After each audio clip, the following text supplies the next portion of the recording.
Hello everyone, my name is Akshita Agarwal and I'm a clinical dietitian. The topic that I've chosen for today's video is management of blood pressure. So I will be giving you 5 simple tips which you can follow in your routine in order to manage your blood pressure well. But before I discuss that, I would like to tell you a few things about blood pressure.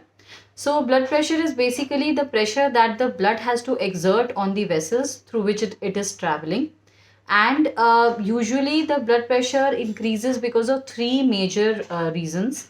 First reason can be aging. So when aging happens, then physical changes start happening to your vessels.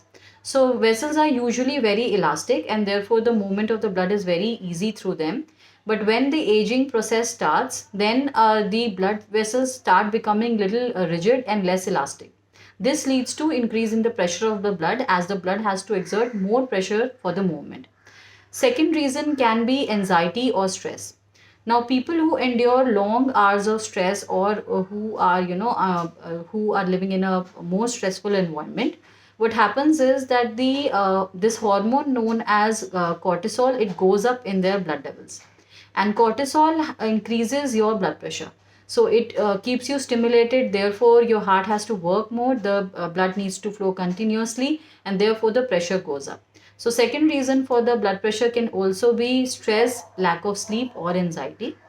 Third reason for blood pressure can be thickening of your blood. Your blood can become thick because of the excess fat present in your body because of maybe weight gain, or it can be thick due to excess cholesterol present in your blood. So when the blood will become thick, it will be difficult for the blood to move, and it has to exert more pressures on the vessels in order to do the movement, because viscous fluids will take more pressure to ensure movement. So therefore these are the three main reasons because of which a person might be experiencing high blood pressure. So the tips that I'm going to give you in this video are based around these reasons only. So first and foremost tip that I would like to give you for management of blood pressure is consumption of potassium rich foods. Now, how does potassium rich foods work? So basically, whenever there is an increase in the sodium ion content of our blood, the blood pressure will go up because sodium will increase the blood pressure. Now, the ion and the potassium ion, both of them, they compete for combining with the chloride ion. So in simple language, what you can say is that as soon as you increase the potassium intake in your diet, the sodium ion will get removed in your urine. It will come out of your body through your urine.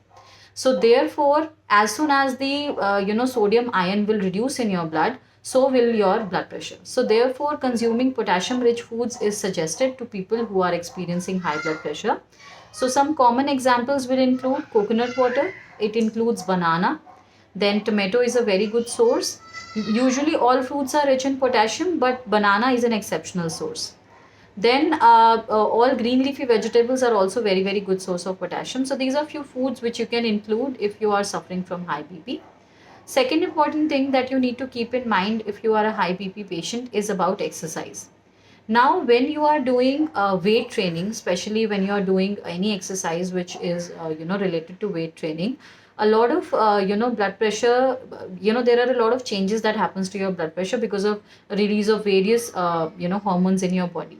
So it is very important that you do cardio along with your weight training. I've seen many clients and many patients who tend to only focus on the weight training and they do not give much weightage to the cardio. But doing that only increases, only damages their vessels and heart more. So make sure that if you're doing a 30-40 minutes of weight training, 10 to 20 minutes before starting the workout and 10 to 20 minutes after finishing the workout, cardio exercises needs to be there. This will ensure a low blood pressure and this will also protect your heart. Third thing that you need to keep in mind if you want to manage your blood pressure is management of your cholesterol levels. So as soon as the cholesterol levels will drop, that is the LDL, which is the bad cholesterol, as soon as the level of the LDL will drop in your blood, you will see that there is a fall in your blood pressure as well. Along with this, you also need to keep your weight in check. In case you are obese or overweight, that might also be contributing to the thickness of the blood. And as soon as you will manage your weight and reduce your fat percentage in the blood, the blood pressure will also drop.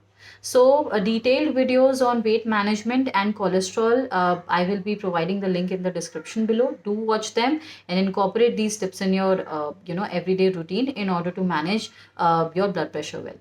Next important thing that you need to keep in mind if you are trying to, watch your blood pressure is intake of protein.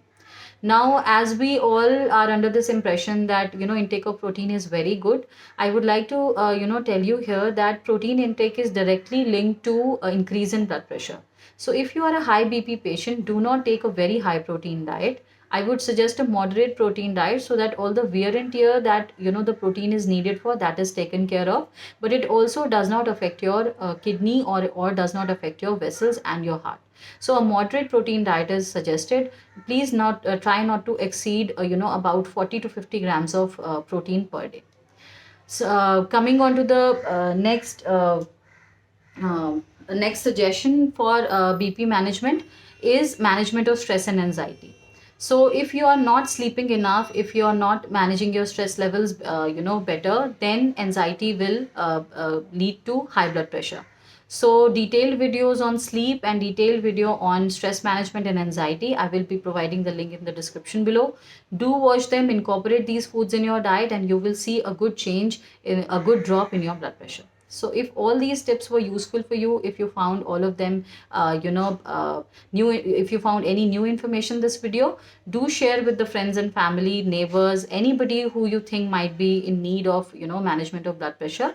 And do subscribe to my channel. I will see you in my next video. Thank you.